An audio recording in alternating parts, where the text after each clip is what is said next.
पुराणानाम् आलयं करुणालयं नमामि भगवत्पादशङ्करं लोकशङ्करं शङ्करं शङ्कराचार्यं केशवं बादरायणं सूत्रभाष्यकृतौ वन्दे भगवन्तौ पुनः पुनः. जय गुरुदेव, जय ಶ್ರೀರಾಮ್. ನಾವು ಗುರುಗಳು ಮತ್ತು ಪರಮಾತ್ಮನ ಒಂದು ಆಶೀರ್ವಾದದಿಂದ ನಾವು ಗೌಡಪಾದ ಹೃದಯ ನೋಡೋಕ್ಕೆ ಸಾಧ್ಯ ಆಗ್ತಾ ಇದೆ. ಅದರಲ್ಲಿ ನಾವು ಇವತ್ತು 53ನೇ ಪೇಜ್ನಲ್ಲಿರೋದು ಅವಿದ್ಯೆ ಯಾರಿಗೆ ಅನ್ನೋದನ್ನು ಚಿಂತನೆ ಮಾಡಬೇಕಾಗಿದೆ. ಅದಕ್ಕೆ ಮೊದಲು ಇಲ್ಲಿವರೆಗೂ ನಾವು ಏನು ಚಿಂತನೆ ಮಾಡಿದ್ದೀವೋ ಸ್ವಲ್ಪ ಅದನ್ನು ನೆನೆಸ್ಕೊಂಡು ಮುಂದಕ್ಕೆ ಹೋಗೋಣ.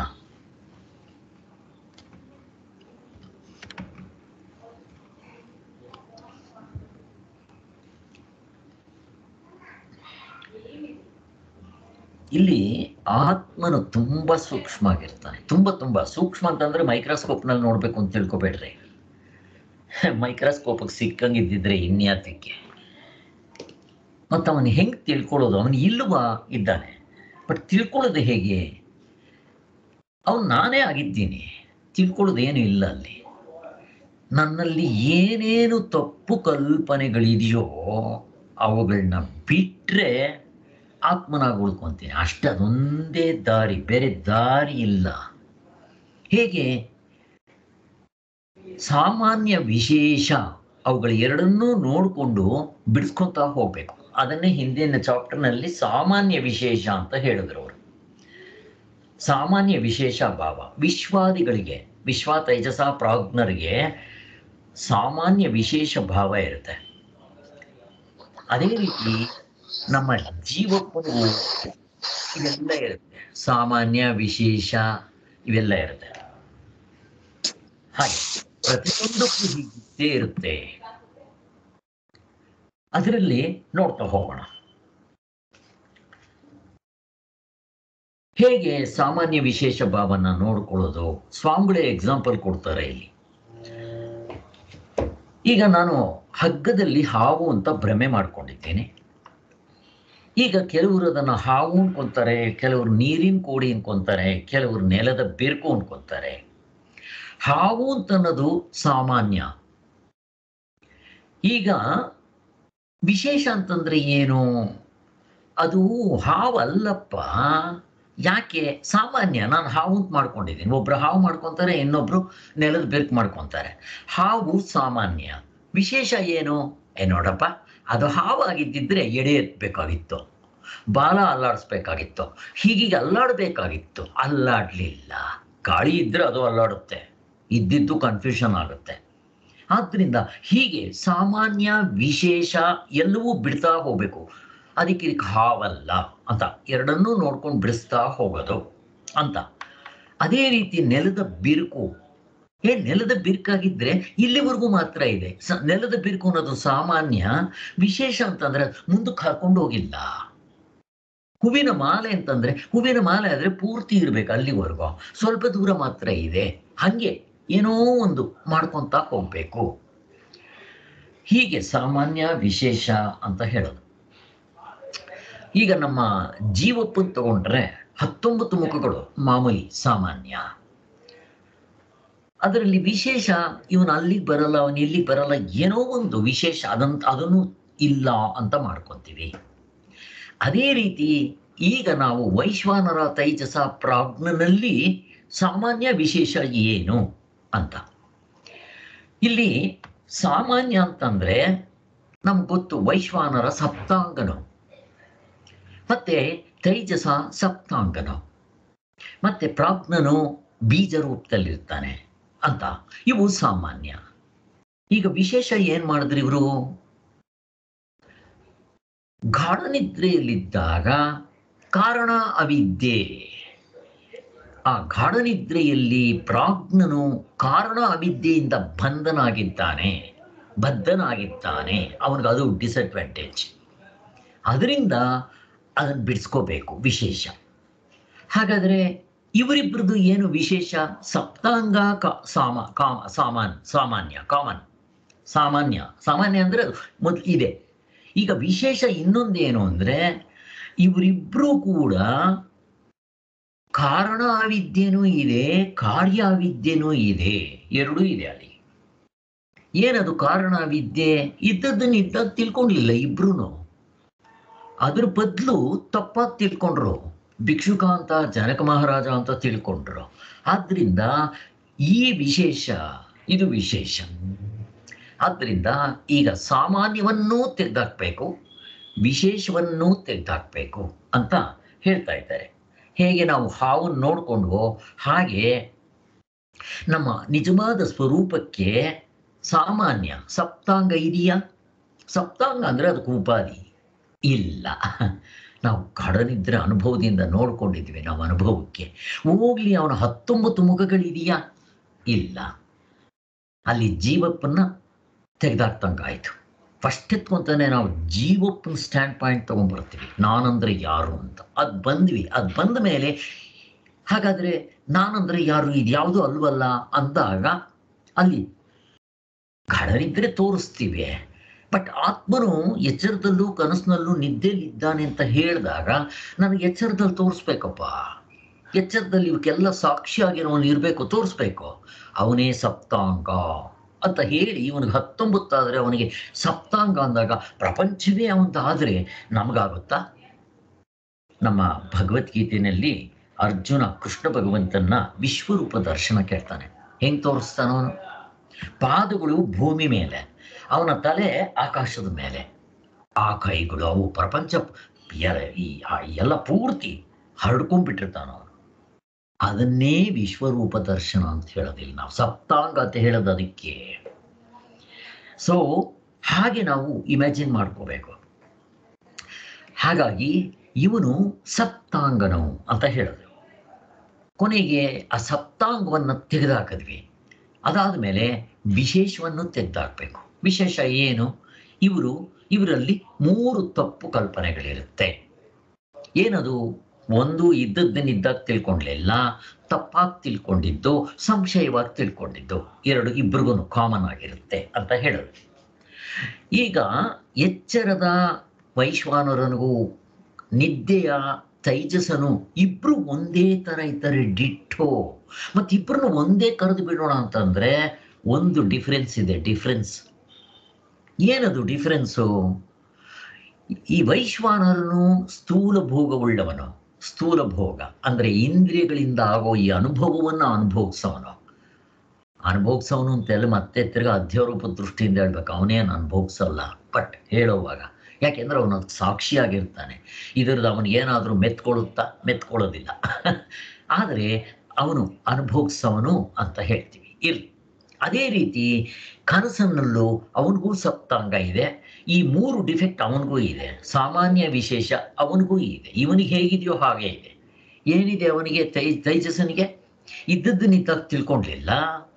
ಅವನು ತಪ್ಪಾಗಿ ಭಿಕ್ಷುಕ ಅಂತ ಭಿಕ್ಷುಕ ಅಲ್ಲ, ಸಪ್ತಾಂಗ ಅಂತ ತಿಳ್ಕೊಂಡ.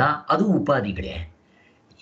ಈ ಜೀವಪ್ಪನಿಗಿರೋ ಉಪಾಧಿಗಿಂತ ತುಂಬ ಶ್ರೇಷ್ಠ ಇರ್ಬೋದು. ಉಪಾಧಿಯೇ. ಉಪಾಧಿ ಇದೆ ಅಂತಂದರೆ ಆತ್ಮನಿಗೆ ಯಾವ ಉಪಾಧಿನೇ ಇಲ್ಲ, ಅದು ಬಿಟ್ರೇನೆ ಅವನು ಆತ್ಮನಾಗಿರೋದು ಅಂತ ಹೇಳಿ ಕೊನೆಗೆ ಅವನಲ್ಲೂ ಕೂಡ 3 ದೋಷಗಳು, ಇವನಲ್ಲೂ 3 ದೋಷಗಳು. ಇದ್ದದ್ದನ್ನಿದ್ದಾಗ ತಿಳ್ಕೊಂಡ್ಲಿಲ್ಲ, ತಪ್ಪಾಗಿ ತಿಳ್ಕೊಂಡ್ರು.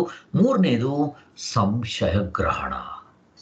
ಈ 3 ಇಬ್ಬರಿಗೂ ಕಾಮನ್ ಆಗಿದೆ. ಆದರೆ ಇವನು ಸ್ಥೂಲ ಭೋಗವುಳ್ಳವನು, ಅವನು ಸೂಕ್ಷ್ಮ ಭೋಗವುಳ್ಳವನು.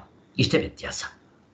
ಆದ್ದರಿಂದ ಈ ಸಾಮಾನ್ಯ ವಿಶೇಷವನ್ನು ತೆಗೆದು ನಾವು ತತ್ವದಲ್ಲಿ ನಿಲ್ಲಬೇಕು. ಏನು ಅಂತ ಹೇಳಬೇಕು ಅಂತಂದರೆ ಜೀವಪ್ಪನೇ ಆತ್ಮ.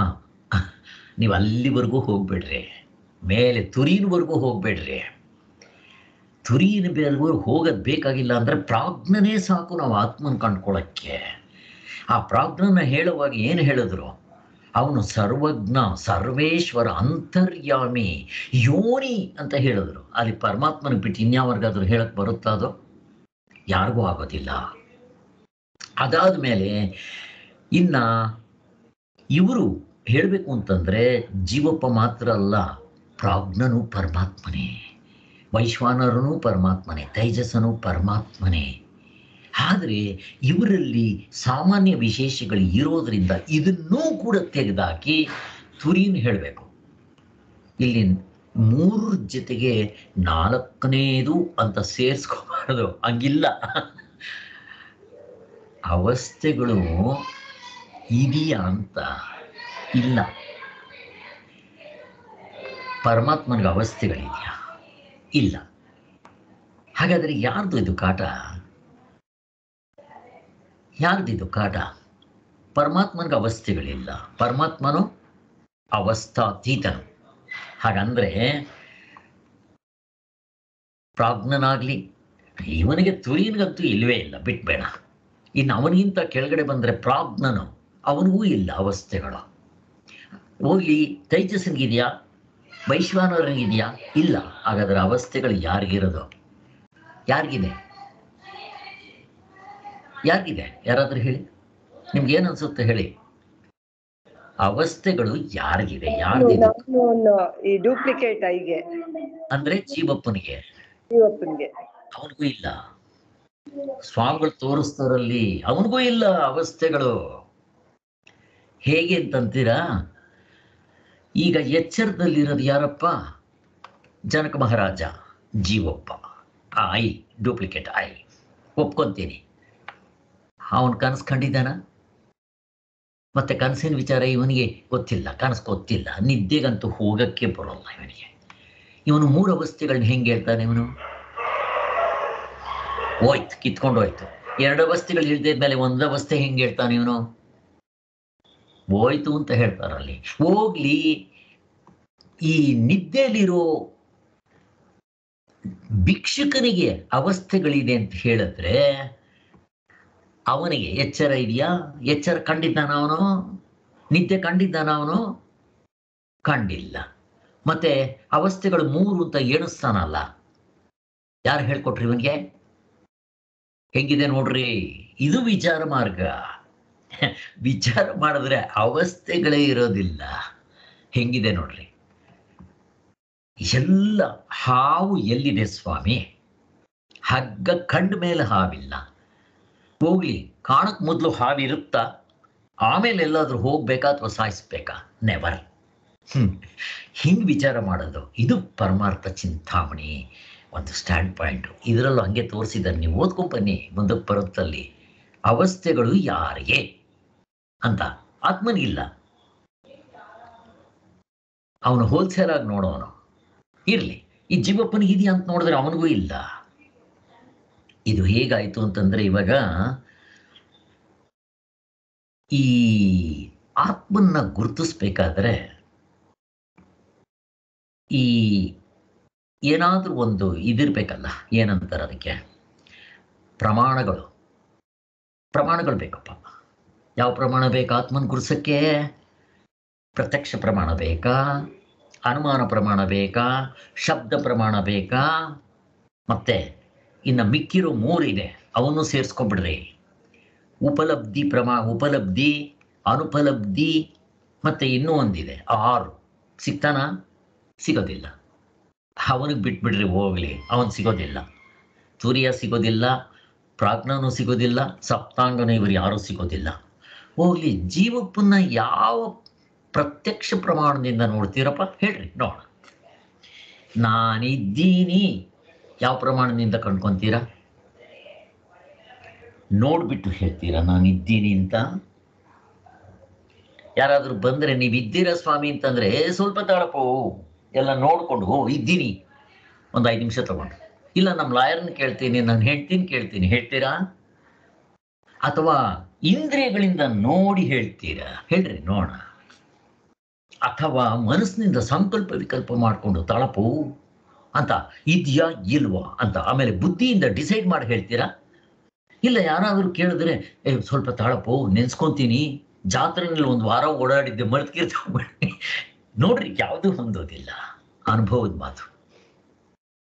ನಾನಿದ್ದೀನಿ, ಮುಗಿದೋಯ್ತು.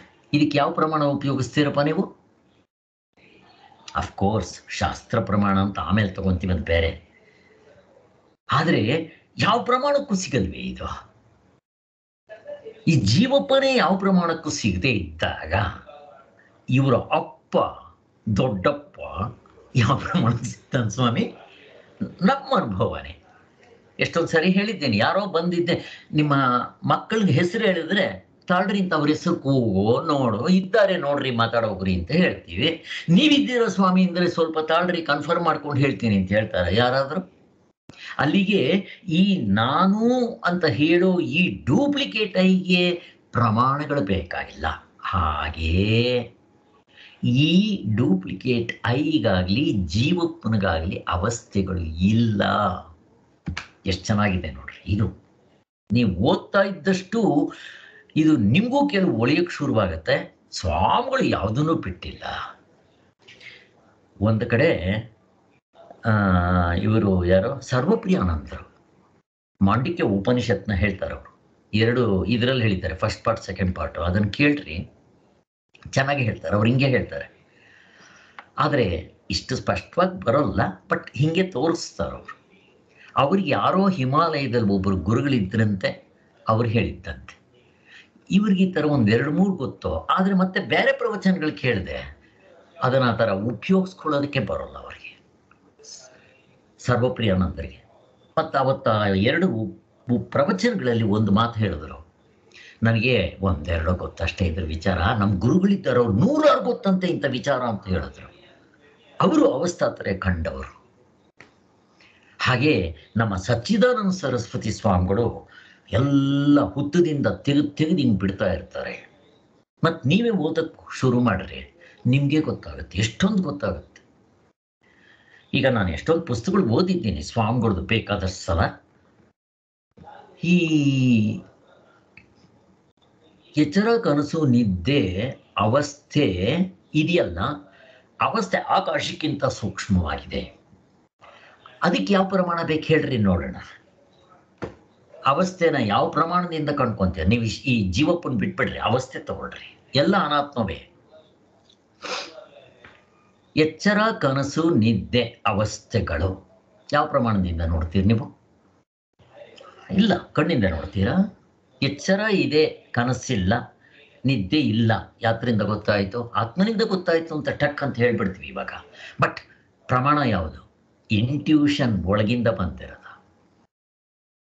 ಇಲ್ಲಿ ಏನಾಗ್ತಾ ಇದೆ ಅಂದರೆ, ಇರಲಿ ಈ ಜೀವಪ್ಪನೋ ಈ ಮನಸ್ಸು ಈ ಎಚ್ಚರ ಕನಸು ನಿದ್ದೆ ಅಂತ ಮಾಡ್ಕೊಂಡ್ಬಿಟ್ಟಿದ್ದೀವಿ.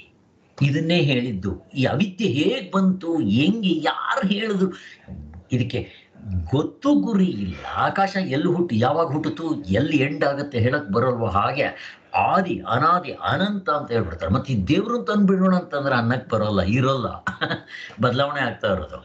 ಅವಸ್ಥೆಗಳು ಬದಲಾವಣೆ ಆಗೋದಿಲ್ಲ. ಇರಲಿ, ಇಷ್ಟನ್ನು ನಾವು ವಿಚಾರ ಮಾಡಬೇಕಾಗಿದೆ. ಮುಂದಕ್ಕೆ ಹೋಗೋಣ. ಈ ಥರ ಅಲ್ಲಿಗೆ ಇಷ್ಟು ನಾವು ತಿಳ್ಕೊಂಡಿದ್ದಾಯ್ತು. ಇಲ್ಲಿ ವಿಶ್ವ ತೈಜಸರು ಕಾರ್ಯಕಾರಣ ಬದ್ಧರು 3 ಹೇಳ್ಬೋದು. ಅಲ್ಲಿ ಕಾರಣಬದ್ಧರು, ಇದ್ದದ್ದನ್ನಿದ್ದಾಗ ತಿಳ್ಕೊಂಡ್ಲಿಲ್ಲ. ಕಾರ್ಯಬದ್ಧರು, ಕಾರ್ಯ ಅಂತಂದ್ರೆ ಅದರ ರಿಸಲ್ಟ್ ಏನದು ತಪ್ಪಾಗಿ ತಿಳ್ಕೊಂಡಿದ್ದು. ಕೊನೆಗೆ ಸಂಶಯ ಕೂಡ ಇದೆ, ಇವರಿಗೆ ಸಂಶಯ ಕೂಡ ಇದೆ, ಅದು ಇದೆ. ಆದ್ದರಿಂದ ಹಾಗೆ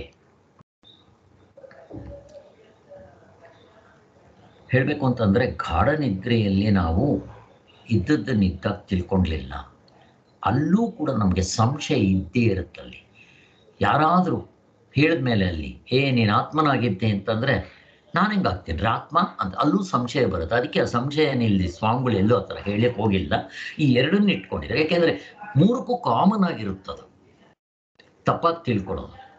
ಈ ಹಗ್ಗದಲ್ಲೇ ಹಾಗೆ ಇದೆಯಲ್ವಾ, ಹಗ್ಗ ಅಂತ ತಿಳ್ಕೊಂಡ್ಲಿಲ್ಲ, ಹಾವು ಅಂತ ತಿಳ್ಕೊಂಡ್ವಿ. ಸಂಶಯ ಇದ್ದೇ ಇರ್ತದೆ. ಏನಾದರೂ ಇರಲಿ, ಒಟ್ಟಿನಲ್ಲಿ ಪ್ರಾಜ್ಞನಿಗೆ ಕಾರಣಬದ್ಧನು ಅಂದರೆ ಇದ್ದದ್ದನ್ನಿದ್ದಾಗ ತಿಳ್ಕೊಂಡ್ಲಿಲ್ಲ, ಅಥವಾ ಕಾರಣ ಅವಿದ್ಯೆ ಎಲ್ಲ ಒಂದೇ. ಮತ್ತೆ ಇವರಿಬ್ಬರಿಗೆ ಎರಡೂ ಇದೆ. ಕಾರಣಬದ್ಧರು ಇದ್ದದ್ದನ್ನಿದ್ದಾಗ ತಿಳ್ಕೊಂಡ್ಲಿಲ್ಲ, ತಪ್ಪಾಗಿ ತಿಳ್ಕೊಂಡ್ರು. ಭಿಕ್ಷುಕ ಅಂತ ತಿಳ್ಕೊಂಡ್ರು, ಜನಕ ಮಹಾರಾಜ ಅಂತ ತಿಳ್ಕೊಂಡ್ರು, ಹೀಗೆ ಅಂತ ಹೇಳ್ತಾ ಇದ್ದಾರೆ. ಅದಕ್ಕೋಸ್ಕರ ಇದನ್ನ ಅಗ್ರಹಣ ಬೀಜ ಅಂತ ಹೇಳಿದ್ರು. ಗಾಢ ನಿದ್ರೆಯದು ಅಗ್ರಹಣ ಅಥವಾ ಬೀಜ. ಅದಕ್ಕೆ ಹೀಗೆಲ್ಲ ಹೇಳ್ತಾರೆ ಅವರು.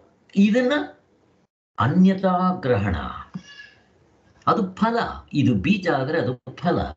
ಎರಡು ಎಂದದ್ರಿಂದ ಮತ್ತೆ ನಾವು ಅಲ್ಲಿ ಅದು ಕೂಡ ಹೇಳಿದ್ರು, ಬೀಜ ಮರ ಆಗೋಂಗೆ ಅಂತ ತಿಳ್ಕೊಬೇಡಿ.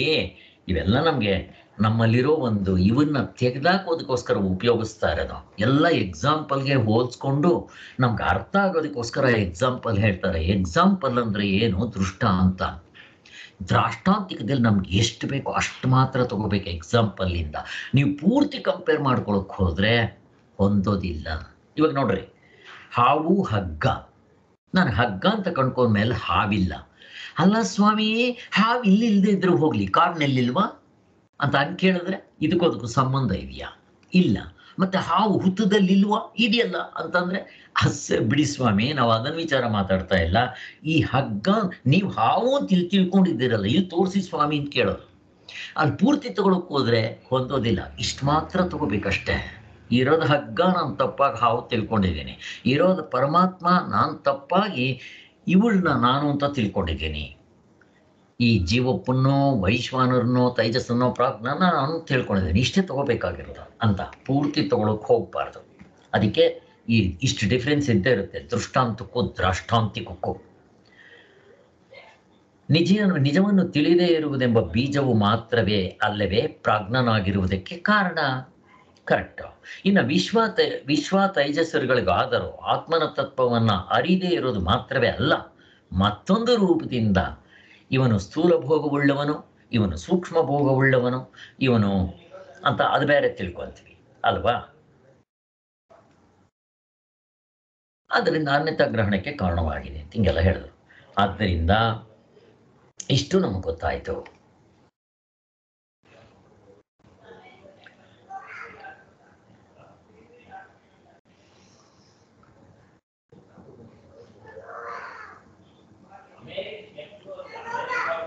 ಹಾಗಾದ್ರೆ ಜಗತ್ತಿನ ಸೃಷ್ಟಿಯು ನಿಜವಾಗಿಯೂ ಆಗಿದೆಯೇ ಅಂತ ಕೇಳಿದ್ರೆ ಆಗಿಲ್ಲ. ಗೊತ್ತಾಯ್ತಲ್ವ ನಮಗೆ?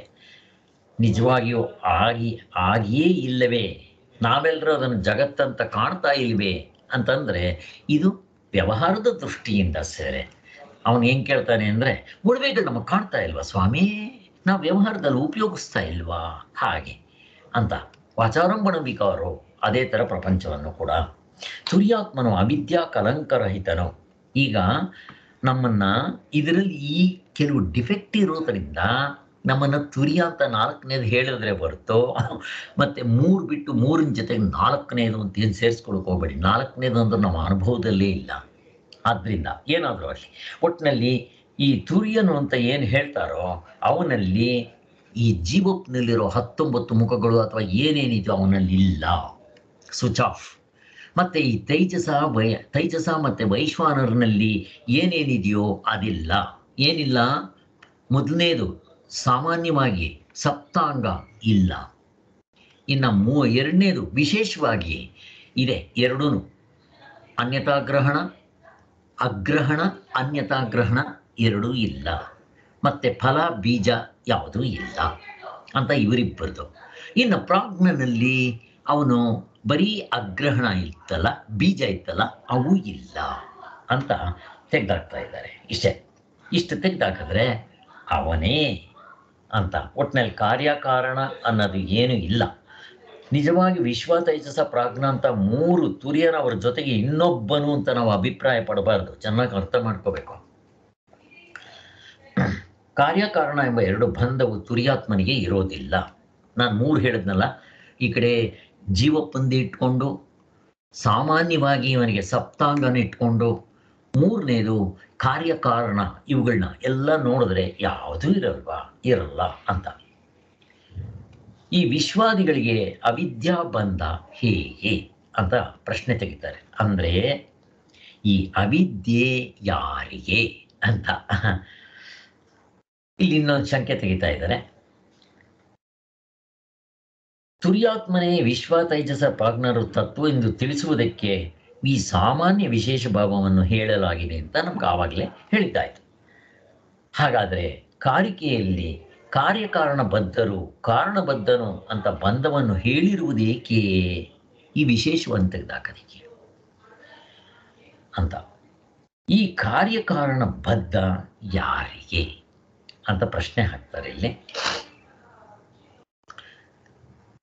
ಇಲ್ಲಿ ಬರೋಣ.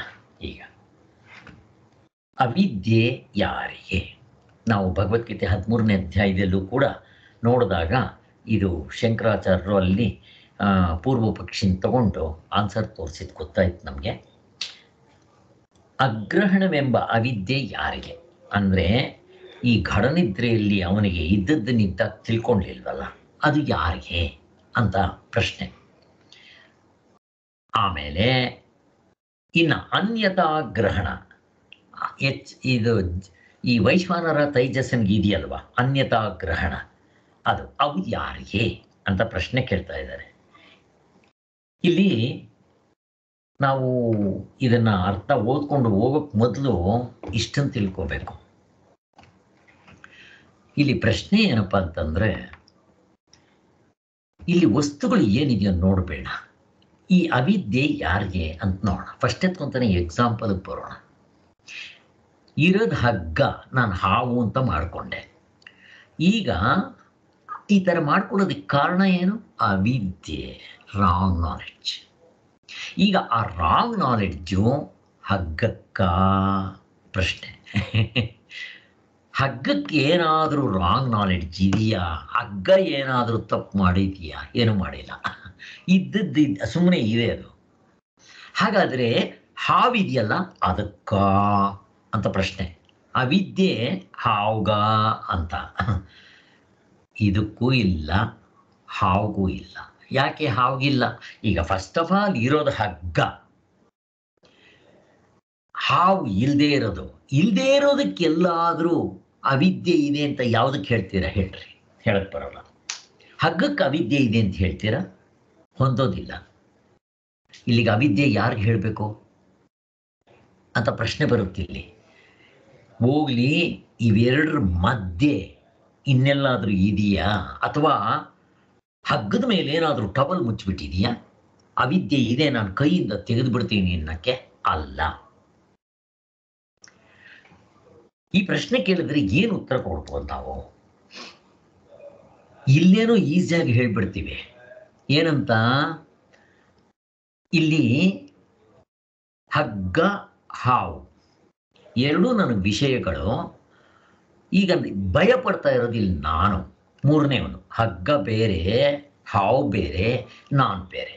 ನಾನು ಸಬ್ಜೆಕ್ಟು, ಹಗ್ಗ ಹಾವು ಆಬ್ಜೆಕ್ಟ್ಸ್. ಇಲ್ಲಿ ಮೂರಿದೆ ಅಂತಾಯ್ತು. ಈ ಮೂರರಲ್ಲಿ ಹಗ್ಗಕ್ಕೆ ಅವಿದ್ಯೆ ಇಲ್ಲ, ಹಾವು ಇಲ್ಲವೇ ಇಲ್ಲ, ಅದಕ್ಕೂ ಇಲ್ಲ. ಮತ್ತೆ ಈಗಾದ್ರೆ ಯಾರಿಗೆ? ಯಾರದನ್ನು ತಪ್ಪಾಗಿ ತಿಳ್ಕೊಂಡಿದ್ದಾರೋ ಅವನಿಗೆ, ನನಗೆ ಒಪ್ಕೋಬಹುದಿಲ್ಲ. ಆದ್ದರಿಂದ ಅವಿದ್ಯೆ ನನಗಿದೆ ಅಂತೆ. ಹಾಗೆ ಇಲ್ಲಿ ಕ್ಲೀನಾಗಿ ಅರ್ಥ ಆಯ್ತಲ್ಲ? ಇಷ್ಟನ್ನು ನೀವು ಚೆನ್ನಾಗಿ ತಿಳ್ಕೊಳ್ರಿ. ಇದು ಎಕ್ಸಾಂಪಲ್ ಅರ್ಥ ಆಯಿತು ಅಂತಂದರೆ ಅಲ್ಲಿ ಚೆನ್ನಾಗಿ ಅರ್ಥ ಆಗೋಕ್ಕಾಗತ್ತೆ. ಇದು ಇಲ್ಲಿ ಯಾಕೆ ಇಷ್ಟು ಸ್ವಾಮಿಗಳು ಇದನ್ನು ಹೇಳ್ತಾ ಇದ್ದಾರೆ ಅಂತಂದರೆ, ಈ ಪಂಚಪಾದಿಕೆ ಭಾಮತಿಕಾರರು ಕಲ್ಪತೋರು ಅಂತ ಬಂದಿದ್ದೇ ಇದನ್ನು ಗಬ್ಬೆಬ್ರಿಸ್ಬಿಟ್ಟಿದ್ದಾರೆ, ಸಗಣಿ ಹಚ್ಬಿಟ್ಟಿದ್ದಾರೆ. ಇದು ತುಂಬ ಸಿಂಪಲ್ ಆಗಿದೆ. ಅದಕ್ಕೆ ಸ್ವಾಮಿಗಳು ಇದನ್ನು ಅಲ್ಲಲ್ಲೇನು ಮತ್ತೆ ಹೇಳಿ ಇದರಿಂದ ಜನಗಳೆಲ್ಲ ಕೆಟ್ಟೋಗಿದ್ದಾರೆ ಅಂತಂದ್ರೆ ಅವ್ರು ಸರಿಯಾಗಿ ಅರ್ಥ ಮಾಡ್ಕೊಂಡಿಲ್ಲ, ಮೋಕ್ಷ ಆಗೋದಿಲ್ಲ, ಗುರಿ ತಪ್ಪು, ಸಾಧನೆ ತಪ್ಪು, ತಿಳ್ಕೊಂಡ್ರೆ ತಪ್ಪು. ಬಟ್ ಆ ಥರ ಎಲ್ಲೂ ಶಾಸ್ತ್ರದಲ್ಲಿ ಇಲ್ಲ ಅಂತ ಸಚ್ಚಿದಾನಂದ ಸರಸ್ವತಿ ಸ್ವಾಮಿಗಳು ಕರುಣೆಯಿಂದ ಕೇಳ್ಕೊತಾರೆ. ಪಾಪ ಒಂದು ಕಡೆ ಹೇಳ್ತಾರೆ ಅವರು, ನನ್ನ ಭಿಕ್ಷಾ ಪಾತ್ರೆ ಹೆಂಗೆ ಇಡ್ತೀನಿ, ದಯವಿಟ್ಟು ಅರ್ಥ ಮಾಡ್ಕೊಳ್ಳಿ. ನೀವು ಭಾಷ್ಯವನ್ನು ಓದಿ, ಇವ್ರದ್ದು ಓದಕ್ಕೆ ಹೋಗ್ಬೇಡಿ, ಗೈಡ್ ಬುಕ್ಸು. ನಾನು ನಿಮ್ಮನ್ನು ಪ್ರೀತಿಯಿಂದ, ನಾನು ಕರುಣೆಯಿಂದ ನಾನು ಕೇಳ್ಕೊತೀನಿ ಅಂತ ಹೇಳ್ತಾರಪ್ಪ. ಅವ್ರಿಗೆ ಎಂಥ ಒಂದು ಆ ನಿಷ್ಠೆ, ಕರುಣೆ ಇರಬೇಕು. ಅವ್ರಿಗೆ ಗೊತ್ತು ಕಷ್ಟ ಏನು ಅಂತ ಅಂದ್ಬಿಟ್ಟು. ಆದ್ದರಿಂದ ಅವರು ಅದನ್ನು ಹೇಳ್ತಾರೆ ಅವರು. ಆದ್ದರಿಂದ ಇಲ್ಲಿ ನಾವು ವಾಪಸ್ ಬರೋಣ. ಈ ಎಕ್ಸಾಂಪಲ್ ನನಗೆ ಅರ್ಥ ಆಯಿತು. ದ್ರಾಷ್ಟಾಂತಿಕದಲ್ಲಿ ಇರೋದು ಪರಮಾತ್ಮ, ನಾವು ತಪ್ಪಾಗಿ ಜೀವಾತ್ಮ, ನಾನು ಇದನ್ನ ಅಂತ ಮಾಡ್ಕೊಂಡಿದ್ದೀನಿ ಇಷ್ಟೇ. ಇಲ್ಲಿ ಹಾವಲ್ಲಿಲ್ಲ, ಇಲ್ಲೇ. ಈಗ ಅದು ಸಬ್ಜೆಕ್ಟು ಪರಮಾತ್ಮ, ನಾನೇನು ನಾನು ಸಬ್ಜೆಕ್ಟೇ. ಈಗ ಕನ್ಫ್ಯೂಷನ್ ಬಂದಿರೋದು ಅಥವಾ ಭಯ ಬಂದಿರೋದು ನನಗೆ. ಅಲ್ಲಿ ಹಾವು ಹಗ್ಗ ಎರಡು ಆಬ್ಜೆಕ್ಟ್ಸು ಹೊರಗಡೆ ಇದೆ, ಅದರ ಅನುಭವ ಆಗಬೇಕಾಗಿರೋದು ನನಗೆ. ಇಲ್ಲಿ ಮೂರನೇವನೊಬ್ಬ ಇದ್ದಾನೆ. ಆದರೆ ದ್ರಾಷ್ಟಾಂತಿಕದಲ್ಲಿ ನೋಡಿದ್ರೆ ಪರಮಾತ್ಮನು ಯಾರೋ, ನಾನೇ ಅವನು. ಇಲ್ಲಿ ಸಬ್ಜೆಕ್ಟೇ ಎರಡೂ. ಮತ್ತೆ ಆಬ್ಜೆಕ್ಟ್ ಅನ್ನೋದು ಇಲ್ಲವೇ ಇಲ್ಲ. ನೋಡ್ರಿ ಹೇಗಿದೆ, ಎಲ್ಲಿದೆ ಆಬ್ಜೆಕ್ಟು? ಬ್ರಹ್ಮ ಸತ್ಯ, ಜಗತ್ತು ಮಿಥ್ಯ. ಇರದಲ್ಲಿ ಬ್ರಹ್ಮ, ನಾನು ತಪ್ಪಾಗಿ ಜೀವಪ್ಪ ಅಂತ ತಿಳ್ಕೊಂಡಿದ್ದೀನಿ. ಈಗ ಇಲ್ಲಿ ಪ್ರಶ್ನೆ ಯಾರಿಗೆ ಅಂತ ಸಚ್ಚಿದಾನಂದ ಸರ್ ಇವರು ಶಂಕರಾಚಾರ್ಯ ಹೆಂಗ್ ತಗೊಂಡ್ಬರ್ತಾರೆ ಅಂತಂದ್ರೆ, ಅಲ್ರಿ ಈಗ ಆತ್ಮನಿಗೆ ಅವಿದ್ಯೆ ಇದೆಯಾ? ಹಗ್ಗಕ್ಕಿದೆಯಾ? ಇಲ್ಲ. ಆತ್ಮನಿಗಿಲ್ಲ, ಬಿಟ್ಬಿಡ್ರಿ. ನೀವಲ್ಲಿ ಪ್ರಾಜ್ಞನ್ಗೂ ಇಲ್ಲ, ತುರಿಯನ್ಗೂ ಇಲ್ಲ, ಬಿಟ್ಬಿಡ್ರಿ. ಅಥವಾ ತುರಿಯನ್ ಇಲ್ಲ ಅಂತ ಇಟ್ಕೊಳ್ರಿ, ಇಲ್ಲ, ಬಿಟ್ಬಿಡ್ರಿ. ನೆಕ್ಸ್ಟ್ ಇನ್ಯಾರಿಗೆ? ಅಲ್ಲಿ ಈ ಇನ್ಯಾರಿಗಿದೆ? ಯಾರಿಗೂ ಅವಸ್ಥೆ ಒಳಗಡೆ. ಈಗ ನಿದ್ದೆಯಲ್ಲಿ ಅವಿದ್ಯೆ ಇದೆಯಾ? ನಿದ್ದೆಯಲ್ಲಿ ಇಲ್ಲ. ನಿದ್ದೆಯಲ್ಲಿ ಅವಸ್ಥೆ ಇದೆ ಅಂತಂದ್ರೆ ಹೇಗೆ? ಹೊಂದೋದಿಲ್ಲ. ಅಲ್ಲಿಗೆ ಆತ್ಮನಿಗೆ ಅವಸ್ಥೆ ಇಲ್ಲ, ನಿದ್ದೆ ಅವಸ್ಥೆ ಇಲ್ಲ, ಈ ನಿರೋಧ ಅವಸ್ಥೆ ಯಾರಿಗೂ ಇಲ್ಲ ಅಂತ ಶಂಕರಾಚಾರ್ಯ ಹಂಗೆ ತಗೊಂಡ್ಬರ್ತಾರೆ. ಇಲ್ಲಿ ಒಬ್ಬ ಏನ್ ಮಾಡ್ತಾನೆ ಅಂದ್ರೆ, ಅಯ್ಯೋ ಸ್ವಾಮಿ, ನನಗೆ ದುಃಖ ಆಗ್ತಾ ಇರೋದು, ನಾನು ಹುಟ್ಟಿದ್ದೀನಿ, ಸಾಯ್ತೀನಿ, ನನಗೆ ಶೋಕ ಮೋಹಗಳಿದೆ, ನಾನು ಹೋಗ್ಬೇಕಲ್ಲ, ಮತ್ತೆ ನನಗೇ ಇರೋದು ಅಂತಂದಾಗ ಅವನು ನನಗಿದೆ ದುಃಖ ಅಂತಂದಾಗ, ಹಾ ನಿನಗಿದೆ ಅಂತ ಹೇಳ್ತೀಯ, ಮತ್ತೆ ನಿನಗಿದೆ ಅವಿದ್ಯೆ ಅಂತ ಹಂಗೆ ತಗೊಂಡ್ಬರ್ತಾರೆ. ಇಲ್ಲಿ ಅವಿದ್ಯೆ ಯಾರಿಗಿದೆ ಅಂತಾಯ್ತು? ಯಾರು ತಪ್ಪಾಗಿ ತಿಳ್ಕೊಂತಾರೋ ಅವರು. ಇಲ್ಲಿ ತಪ್ಪಾಗಿ ತಿಳ್ಕೊಂಡಿರೋದು ಯಾರು? ಜೀವೊಪ್ಪನೇ ಅಥವಾ ಮನಸ್ಸು ಅಂತ ತಿಳ್ಕೊಳ್ರಿ, ಏನ್ ಬೇಕಾದ್ ತಿಳ್ಕೊಳ್ರಿ. ಈಗ ಈ ಜೀವೊಪ್ಪನಿಗೆ ಗೊತ್ತಾದ್ರೆ ಇವನು ಸಬ್ಜೆಕ್ಟು ವ್ಯವಹಾರ ದೃಷ್ಟಿಯಿಂದ, ಆತ್ಮನೂ ಸಬ್ಜೆಕ್ಟ್. ಇಲ್ಲಿರದೇ ಸಬ್ಜೆಕ್ಟು, ಆಬ್ಜೆಕ್ಟ್ ಇಲ್ವೇ ಇಲ್ಲ. ಯಾರಿಗೆ ಹೇಳ್ತಾರೆ ಹಾಗಾದ್ರೆ? ಅವಿದ್ಯೆ ಅಷ್ಟೇ, ಯಾರಿಗೂ ಇಲ್ಲ ಅವಿದ್ಯೆ. ಇದು ಜಸ್ಟ್ ಈ ಅಂತಃಕರಣ, ನಮ್ಮ ಮನಸ್ಸಿರುತ್ತಲ್ವ ಅಂತಃಕರಣ, ಅಲ್ಲಿ ಜಸ್ಟ್ ಚೇಂಜ್ ಆಗ್ಬೇಕಷ್ಟೆ. ಅವಿದ್ಯೆ ಹೋಗಿ ವಿದ್ಯೆ ಬಂದರೆ ಮುಗಿದೋಯ್ತು. ಹಗ್ಗ ಅಂತ ಅನ್ಕೊಂಡಿದ್ದೀನಿ, ಟಾರ್ಚ್ ಹಾಕಿ ಯಾರೋ ತೋರಿಸಿದ ತಕ್ಷಣ, ನನಗೆ ಅನುಭವಕ್ಕೆ ಬಂದಿದ್ದ ತಕ್ಷಣ, ಹಗ್ಗ ಅಂತ ಗೊತ್ತಾಗಿದ್ದ ತಕ್ಷಣ ಹೊರಟೋಯ್ತು ಅಷ್ಟೇ. ಸ್ವಲ್ಪ ಕಷ್ಟವಾಗಿದೆ ಅನಿಸುತ್ತೆ. ನಾನಿವಾಗ ಓದ್ತೀನಿ, ನಿಮಗೆ ಅರ್ಥ ಎಷ್ಟಾಗುತ್ತೆ ನೋಡೋಣ. ಅವಿದ್ಯೆ ಯಾರಿಗೆ? ಮೊದಲನೇದು ಅಗ್ರಹಣವೆಂಬ ಅವಿದ್ಯೆ ಯಾರಿಗೆ? ಗಾಢನಿದ್ರೆಯಲ್ಲಿ ಅವನಿಗೆ ಅಗ್ರಹಣ ಇದೆ ಅಂತಾರ, ಅವನಿಗೆ ಯಾರಿಗೆ? ಅನ್ಯತಾ ಗ್ರಹಣ ಯಾರಿಗೆ? ಏಕೆಂದರೆ ಈ ಅವಿದ್ಯೆಗಳು ತುರಿಯಾತ್ಮನಿಗಂತೂ ಇಲ್ಲ. ಆತ್ಮನಿಗಿದೆ ಅಂತ ಹೇಳಕ್ ಬರೋದೇ ಇಲ್ಲ, ತುರಿಯಾತ್ಮನಿಗಿಲ್ಲ. ಹೋಗ್ಲಿ, ಅವಸ್ಥೆ ಒಳಗಡೆ ಇದೆಯಾ? ಅವಸ್ಥೆ ತೋರಿ ಹಾರೋ ಸ್ವಾಮಿ. ಹಗ್ಗಕ್ಕೇನಾದರೂ ನೀವು ಅವಿದ್ಯೆ ಇದೆ ಅಂತ ಹೇಳಕ್ ಬರುತ್ತಾ? ಅದು ಇಲ್ಲವೇ ಇಲ್ಲ. ಅದು ಅದೇ ರೀತಿ ಅವಸ್ಥೆ ಕೂಡ ಇಲ್ಲ. ಈಗ ಇರುತ್ತೆ ಮತ್ತೆ ಹೋಗ್ತಾ ಇರುತ್ತೆ, ಅದಕ್ಕೆ ಅವಿದ್ಯೆ ಅಂದರೆ ಎಂಥದ್ದು?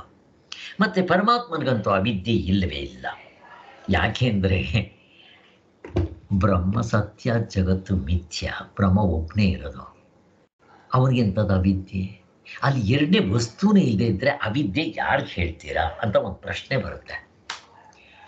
ಯಾರು ತಪ್ಪಾಗಿ ತಿಳ್ಕೊಂತಾರೋ ಅವನಿಗೆ, ಅಂದರೆ ಜೀವಪ್ಪ ಅಂತ ಹೇಳ್ಕೊಬೋದು ಬೇಕಾದರೆ, ಅಥವಾ ಮನಸ್ಸು ಅಂತ ತಿಳ್ಕೊಳ್ರಿ. ಅಥವಾ ಯಾರಿಗೆ ಈ ಶೋಕ ಮೋಹಗಳಿದೆಯೋ, ಯಾರು ದುಃಖ ಇದೆಯೋ ಅವ್ರಿಗೆ ಅವಿದ್ಯೆ ಇದೆ ಅಂತ ತಗೊಂಡ್ಬರ್ತಾರೆ. ಅಷ್ಟೇ ಬೇಕಾಗಿರೋದು. ಒಟ್ಟಿನಲ್ಲಿ ಪರಮಾತ್ಮನಿಗೆ ಅವಿದ್ಯೆ ಇಲ್ಲ, ಈ ಎಚ್ಚರದಲ್ಲಿರೋ ಇವನಿಗೂ ಅವಿದ್ಯೆ ಇಲ್ಲ. ಇನ್ನು ಎಚ್ಚರ ಆಗಲಿ, ಕನಸಾಗಲಿ, ನಿದ್ದೆಯಾಗಲಿ, ಆ ಅವಸ್ಥೆಗಳಿಗೆ ಅವಿದ್ಯೆ ಇದೆ ಅಂತ ಹೇಳ್ತೀರಾ? ಗಾಢನಿದ್ರೆ ತಗೊಳ್ರಿ. ಗಾಢನಿದ್ರೆಯಲ್ಲಿ ಅವಿದ್ಯೆ ಇದೆಯಾ? ಅವ್ರು ಹೇಳೋದು ಗಾಢನಿದ್ರೆಯಲ್ಲಿ ಮೂಲ ಅವಿದ್ಯೆ ಇದೆ ಅಂತ. ಈಗ ಮೂಲ ಅವಿದ್ಯೆ ಅಕಸ್ಮಾತ್ ಆತ್ಮನ ಮೇಲಿದ್ರೆ ತೆಗೆಯೋರು ಯಾರು? ಈಗ ಒಂದು ನಾವು ಎಷ್ಟೊಂದು ಸಾರಿ ಡಿಸ್ಕಸ್ ಮಾಡಿದ್ದೀವಿ ಇದನ್ನು. ಎಕ್ಸಾಂಪಲ್ ತೊಗೊಂಡ್ಬಿಟ್ರಿ, ಹಗ್ಗದ ಮೇಲೆ ಒಂದು ಟವಲ್ ಹಾಕಿದ್ದಾರೆ ಅಂತ ಇಟ್ಕೊಳ್ರಿ. ಇದನ್ನ ಅವ್ರ ಮೂಲ ಅವಿದ್ಯೆ, ಒಂದು ಕರ್ಟನ್ ಇದೆ ಅಂತಾರೆ ಹಗ್ಗದ ಮೇಲೆ, ಇದಕ್ಕೆ ಅನಿರ್ವಚನೀಯವಾದ ಅವಿದ್ಯೆ ಅಂತಾರೆ. ಏನ್ ಬೇಕಾದ್ರೂ ಹೇಳ್ಕೊಳ್ಳಿ, ಅವೆಲ್ಲ ಏನಿಲ್ಲ, ವೆರಿ ಸಿಂಪಲ್. ಸ್ವಾಮಿಗಳು ಶಂಕರಾಚಾರ್ಯರು ಎಲ್ಲೂ ಇದನ್ನು ಅನಿರ್ವಚನೀಯ ಇವೆಲ್ಲ ಉಪಯೋಗಿಸೇ ಇಲ್ಲ. ಇವರು ಸುಮ್ಮನೆ ಕನ್ಫ್ಯೂಷನ್ ಮಾಡಿಟ್ಟಿದ್ದಾರೆ. ಅಲ್ಲಿಗೆ ಅವಿದ್ಯೆ ಆತ್ಮನ ಮೇಲೆ ಹಗ್ಗದ ಮೇಲೆ ಹಾಕಿದ್ರೆ ನಿಮಗೆ ಹಾವು ಅಂತ ಕಾಣಲೇಬಾರ್ದು. ಫಸ್ಟ್ ಹಗ್ಗ ಏನಾದರೂ ಮುಚ್ಕೊಂಡ್ಬಿಟ್ರೆ ಹಾವು ನೀವು ಯಾಕೆ ಎದುರ್ಕೊಂತೀರಾ? ಎದುರ್ಕೊಳ್ಳೋಕೆ ಸಾಧ್ಯನೇ ಇಲ್ಲ, ಹೊಂದೋದಿಲ್ಲ. ಅಲ್ಲಿಗೆ ಆತ್ಮನ ಮೇಲೆ ಅವಿದ್ಯೆ ಇರೋಕ್ಕೆ ಸಾಧ್ಯ ಇಲ್ಲ. ಇನ್ನು ಅವಸ್ಥೆ ತೋರಿ ಹಾರುವಂಥದ್ದು, ಅದಕ್ಕೆ ಅವಿದ್ಯೆ ಇದೆಯಾ? ಅದಕ್ಕೂ ಇಲ್ಲ, ಮೂಲ ಅವಿದ್ಯೆ. ಅದಕ್ಕೇನಾದರೂ ಕರ್ಟನ್ ಹಾಕಿದ್ದಾರಾ? ಇಲ್ಲ. ಇನ್ನು ಇರೋದು ಇವನು ಅಷ್ಟೇ ನಿಜವಾಗ್ಲೂ ಇರೋವನಲ್ಲ, ಎಚ್ಚರದಲ್ಲಿರೋನು. ಕನಸಿನಲ್ಲಿರಲ್ಲ, ಕನಸಿನಲ್ಲಿರೋ ಎಚ್ಚರದಲ್ಲಿರಲ್ಲ. ಇವರಿಬ್ರು ನಿದ್ದೆಗಿರಲ್ಲ. ಮತ್ತು ಅವಿದ್ಯೆ ಯಾರಿಗೆ? ಎಚ್ಚರದಲ್ಲೇ ಇಟ್ಕೊಳ್ಬೇಕಾದ್ರೆ, ಎಚ್ಚರದಲ್ಲಿ ಇರೋನಿಗೆ. ಅದಕ್ಕೆ ಶಂಕರಾಚಾರ್ಯರು ನಿನಗೆ ಇದೆ ಅಂತ ಹೇಳಲ್ಲ. ಹೆಂಗೆ ತಗೊಂಡು ಹೋಗ್ತಾರೆ ಅಂತಂದರೆ, ಯಾರಿಗೂ ಇಲ್ಲ ಅವಿದ್ಯೆ ಅಂತಾರೆ. ಅವಿದ್ಯೆ ಯಾರಿಗೂ ಇದ್ದಿದ್ಮೇಲೆ ನಿನಗೆ ಯಾಕೆ ಯೋಚನೆ ಅಂತ ಕೇಳ್ತಾರೆ. ಅವಾಗ ಅವನ ಬಾಯಿಂದ ಬರಲಿ ಅಂತ. ಅವಾಗ ಅವನೇನು ಮಾಡ್ತಾನೆ ಅಂತಂದರೆ, ಅಯ್ಯೋ ಸ್ವಾಮಿ, ನನಗೆ ದುಃಖ ಇರೋದು, ನಾನು ಹುಟ್ಟು ಸಾಯ್ತಾ ಇದ್ದೀನಿ, ನರಳ್ತಾ ಇದ್ದೀನಿ, ನಾನು ಇದರಿಂದ ತಪ್ಪಿಸ್ಕೋಬೇಕು. ನಿನಗೆ ದುಃಖ ಇದೆ ಅಂತ ಗೊತ್ತಾಯ್ತಲ್ವ, ಅವಿದ್ಯೆ ನಿನಗೆ ಅಲ್ಲೇ ಇರೋದು, ಅವಾಗ ನೀನು ತೆಕ್ಕೋಬೇಕು ಅಂತ ಹೇಳ್ತಾರೆ. ವೆರಿ ಸಿಂಪಲ್, ಇಷ್ಟೇ ಇರೋದು. ಇದರಲ್ಲಿ ಕನ್ಫ್ಯೂಷನ್ ಇರಲ್ಲ. ಆದರೆ ಆ ಮೂಲ ವಿದ್ಯೆ ಟವಲ್ ಹಾಕಿದ್ದಾರೆ ಅಂತಂದರೆ, ಅವನು ಇವಾಗ ಆತ್ಮನ ಮೇಲೆ ಹಗ್ಗದ ಮೇಲೆ ಟವಲ್ ಹಾಕಿಬಿಟ್ರು ಅಂತ ಇಟ್ಕೊಳ್ರೆ, ಇವಾಗ ಅವನು ಹಾವು ಅಂತ ಹೆದರ್ಕೊತಾ ಇದ್ದಾನೆ. ಆ ಹಗ್ಗದ ಮೇಲಿರೋ ಟವಲ್ ಯಾರು ತೆಗಿಬೇಕಾ? ಹೊಂದುತ್ತಾ ಹಗ್ಗದ ಮೇಲೆ ಟವಲ್ ಇದ್ದರೆ ಅವನು ಹಾವನ್ನ ಕನ್ಫ್ಯೂಸ್ ಮಾಡ್ಕೊತಾನ? ಚಾನ್ಸಸ್ಸೇ ಇಲ್ಲ. ಈಗ ಆತ್ಮನ ಮೇಲೆ ಟವಲ್ ಇದೆ ಅಂತ ಇಟ್ಕೊಳ್ರಿ, ಒಂದು ಟವಲ್ ಹಾಕ್ಬಿಟ್ಟಿದ್ದಾರೆ ಅಂತ. ಆತ್ಮನ ಮೇಲೆ ಆತ್ಮ ಕೈಗೆ ಸಿಗಲ್ಲ, ಕಣ್ಣಿಗೆ ಸಿಗಲ್ಲ, ಇದಕ್ಕೆ ಸಿಗಲ್ಲ. ಅವನು ಟವಲ್ ಹೋಗಿ ತೆಗಿಯೋರು ಯಾರಪ್ಪ? ಬೆಕ್ಕಗೆ ಗಂಟೆ ಕಟ್ಟೋರು ಯಾರು? ಆಗೋದಿಲ್ಲ. ಹೋಗ್ಲಿ, ಗಾಢನಿದ್ರೆಲ್ಲ ವಿದ್ಯೆ ಇದೆಯಾ ಅಂತಂದರೆ, ಆ ಗಾಢನಿದ್ರೆ ಇದ್ದರೆ ಎಚ್ಚರ ಇರಲ್ಲ. ಇದು ಇಲ್ಲದೆ ಇರೋದು, ಅದಕ್ಕಿಂತದ್ದು ಅವಿದ್ಯೆ. ಹಾವಿಗೆ ಅವಿದ್ಯೆ ಇದೆ ಅಂತ ಹೇಳ್ದಂಗೆ ಆಗುತ್ತೆ. ಹಾವು ಇಲ್ಲವೇ ಇಲ್ಲ. ಅಲ್ಲಿ ಇಲ್ಲದೆ ಇರೋ ಹಾವಿಗೆ ವಿಷ ಇದೆ ಎಲ್ಲ ಹೇಳ್ದಂಗೆ ಆಗ್ಬಿಡ್ತದೆ, ಹೊಂದೋದಿಲ್ಲ. ಇನ್ನು ಅವಿದ್ಯೆ ಇರೋದು ಯಾರಿಗೆ? ಯಾರು ತಪ್ಪಾಗಿ ತಿಳ್ಕೊತಾರೋ ಅವನಿಗೆ. ಇಷ್ಟು ತಿಳ್ಕೊಳ್ಳಿ ಸಾಕು. ಒಟ್ಟಿನಲ್ಲಿ ಈ ಟವಲ್ ಗಿವಲ್ಲು ಹಾಕಿದ್ದಾರೆ, ಒಂದು ಪರ್ದ ಹಾಕಿದ್ದಾರೆ, ಅವು ಹೊಂದೋದಿಲ್ಲ. ಶಂಕರಾಚಾರ್ಯ ಎಲ್ಲೂ ಹೇಳಿಲ್ಲ. ಅವರು ಹೇಳಿದ್ದು ಇಷ್ಟೊತ್ತವರೆಗೂ ನಾನು ಇದಕ್ಕಿಂತ ಹಿಂದೆ ಏನು ಹೇಳಿದ್ದು ಅಷ್ಟೇ ಹೇಳಿದ್ದು. ಅವ್ರು ಹೇಳಿರೋದು ಅವಿದ್ಯೆ ಇದೆ. ಅವಿದ್ಯೆ ಅಂತಂದರೆ ಏನು ಅವಿದ್ಯೆ ಅಥವಾ ಅಧ್ಯಾಸ ಅಂತಂದರೆ, ನಿಜವಾಗ್ಲೂ ಇರೋದಕ್ಕೆ ನಿಜವಾಗ್ಲೂ ಇಲ್ಲದೆ ಇರೋದಕ್ಕೆ ಎರಡನ್ನೂ ಕಲಬೆರಕೆ ಮಾಡ್ಕೊಂಡಿರೋದಕ್ಕೆ ಅವಿದ್ಯೆ ಅಂತ ಕರೆದಾರಪ್ಪ. ಇಷ್ಟೇ, ಇನ್ನೇನೂ ಇಲ್ಲ. ಅದರಲ್ಲಿ ಸತ್ಯವಾಗಿರೋದು ಯಾವುದು, ಅಸತ್ಯ ಯಾವುದು, ಇದನ್ನು ಫಿಲ್ಟರ್ ಮಾಡಿದ್ರೆ, ವಿಚಾರ ಮಾಡೋದ್ರಿಂದ, ವಿವೇಕದಿಂದ ಮಾಡಿದ್ರೆ ಟಕ್ ಅಂತ ನಮ್ಗೆ ಆನ್ಸರ್ ಸಿಕ್ಕೋಗ್ಬಿಡುತ್ತೆ ಅಂತ ಇಷ್ಟು ಹೇಳಿದ್ರೆ ಹೊರತು, ಇದಕ್ಕೆ ಮೂಲ ಅವಿದ್ಯೆ ಅಂತ ಏನೋ ಮಾಡಿಟ್ರು. ಈಗ ಅದನ್ನು ತೆಗೆಯೋರು ಯಾರು? ಹೀಗೆಲ್ಲ ಬರುತ್ತೆ. ಅದು ಕಷ್ಟ ಇದೆ, ಅದು ಹೊಂದೋದಿಲ್ಲ, ಲಾಜಿಕ್ಕೂ ಸಿಗೋಲ್ಲ, ಅನುಭವಕ್ಕಿಲ್ಲ, ಶ್ರುತಿನಲ್ಲಿಲ್ಲ, ಪ್ರಸ್ಥಾನತ್ರಯ ಭಾಷೆಯಲ್ಲಿ ಎಲ್ಲೂ ಇಲ್ಲ. ಅದನ್ನು ಬಿಟ್ಬೇಡ, ನಾವು ಇದ್ರ ಪ್ರಕಾರ ತಿಳ್ಕೊಂಡು ಹೋಗೋಣ. ಏಕೆಂದರೆ ಈ ಅವಿದ್ಯೆಗಳು ತುರಿನ ಆತ್ಮನಿಗಂತೂ ಇಲ್ಲ, ಆತ್ಮನಿಗಂತೂ ಇಲ್ಲ. ನಮಗೆ ಗೊತ್ತಿದೆ ಅದು. ಹೋಗ್ಲಿ, ಪ್ರಾಜ್ಞನಿಗಿದೆಯಾ? ಪ್ರಶ್ನೆ ಕೇಳ್ತಾರವರು. ಪ್ರಾಜ್ಞನಿಗಿದೆಯಾ ಇದು ಅವಿದ್ಯೆ? ಇದ್ದಿದ್ರೆ ಪ್ರಾಜ್ಞನನ್ನು ಆ 6ನೇ ಮಂತ್ರದಲ್ಲಿ ಎಕ್ಸ್ಪ್ಲೈನ್ ಮಾಡಿದಾಗ, 6ನೇ ಮಂತ್ರನೋ 5ನೇ ಮಂತ್ರದಲ್ಲೋ ಎಕ್ಸ್ಪ್ಲೈನ್ ಮಾಡಿದಾಗ, ಅವನು ಸರ್ವಜ್ಞ, ಸರ್ವೇಶ್ವರ, 2ನೇ ಲೈನ್ನಲ್ಲಿ ಅಂತರ್ಯಾಮಿ, ಯೋನಿ ಅಂತ ಹೆಂಗಪ್ಪ ಹೇಳ್ತಾರೆ? ಅವನಿಗೂ ಇಲ್ಲ. ಹೋಗ್ಲಿ, ತೈಜಸ ವೈಶ್ವಾನರಿಗಿದೆಯಾ? ಅವ್ರನ್ನ ಸಪ್ತಾಂಗ ಅಂತ ಹೇಳಿ ಆತ್ಮನ ಕುಂಡ್ರಿಸಿದ್ದೀರಾ? ಅವ್ರಿಗೂ ಇಲ್ಲ. ಯಾರಿಗಿದೆ ಹಾಗಾದ್ರೆ ಅವಿದ್ಯೆ ಅಂತ? ಹೀಗೆ ತಗೊಂಡ್ಬರ್ತಾರೋ. ಹೇಳಬೇಕು ಅಂತಂದರೆ, ಜೀವಪ್ಪನೇ ಆತ್ಮ ಅಲ್ಲ. ಈ ಕಾರ್ಯಕಾರಣ ಭಾವ ಅಂತ ಏನು ಹೇಳಿದ್ರು ಅವನೇ ಆತ್ಮ. ವಿಶೇಷಗಳನ್ನ ತೆಗೆದಾಕ್ಬಿಟ್ರೆ ಕೊನೆಗೆ ಸಪ್ತಾಂಗ ಮತ್ತು ಇದು ಬೀಜ ಅಂತ ಏನು ಹೇಳ್ತಾರೋ ಅವನೇ ಆತ್ಮ. ಕೊನೆಗೆ ಅವನ್ನೂ ತೆಗೆದಾಕ್ಬಿಟ್ರೆ, ಸಪ್ತಾಂಗ ಎಲ್ಲಿ ತೆಗೆದಾಕ್ಬಿಟ್ರೆ ಎಲ್ಲ ಇರದವನೊಬ್ಬನೇ ಹೀಗೆ ತೋರ್ಕೊತಾ ಇದ್ದಾನೆ ಅಷ್ಟೇ. ಮತ್ತೆ ಇನ್ನೆಂಥದ್ದು ಇಲ್ಲ, ಕನ್ಫ್ಯೂಷನೇ ಇಲ್ಲ ಇಲ್ಲಿ. ಹಾಗೆ ಬಟ್ ಇಲ್ಲಿ ಬೇಕಾಗಿರೋದು ಏನು ಅಂತಂದರೆ, ಸಾಧನೆ ಮಾಡಿ ನನ್ನ ಮನಸ್ಸು ಅನಾತ್ಮ ತನ್ನತನವನ್ನು ಬಿಟ್ಕೋಬೇಕು, ಆತ್ಮನಾಗಿರ್ತೀವ ಮತ್ತು ಸಂಶಯ ಬರೋಲ್ಲ ಅನುಭವದ ಮಾತು ಅಂತ ಹೇಳ್ತಾರೆ. ಹೆಂಗೆ ಗೊತ್ತಾಗುತ್ತೆ? ಬರುವಾಗ ಆನಂದ ಎತ್ಕೊಂಡ್ಬರ್ಬೇಕು ಮತ್ತು ಸಂಶಯ ಕಿಂಚಿತ್ತಿರೋದಿಲ್ಲ. ಮತ್ತು ತಿರ್ಗಿ ಅವನ ಗುರುಗಳ ಹತ್ರ ಹೋಗಿ ಕನ್ಫರ್ಮ್ ಮಾಡ್ಕೋಬೇಕಾಗಿಲ್ಲ, ಸ್ವಾಮಿ ನಾನು ಆತ್ಮತತ್ವದಲ್ಲಿ ನಿಂತಿದ್ದೀನ ಅಂತ. ಅವನೇನಾದರೂ ಪ್ರಶ್ನೆ ಬಂದು ಕೇಳ್ದ ಅಂತಂದರೆ ಇನ್ನೂ ನಿಂತಿಲ್ಲ ಅಂತ.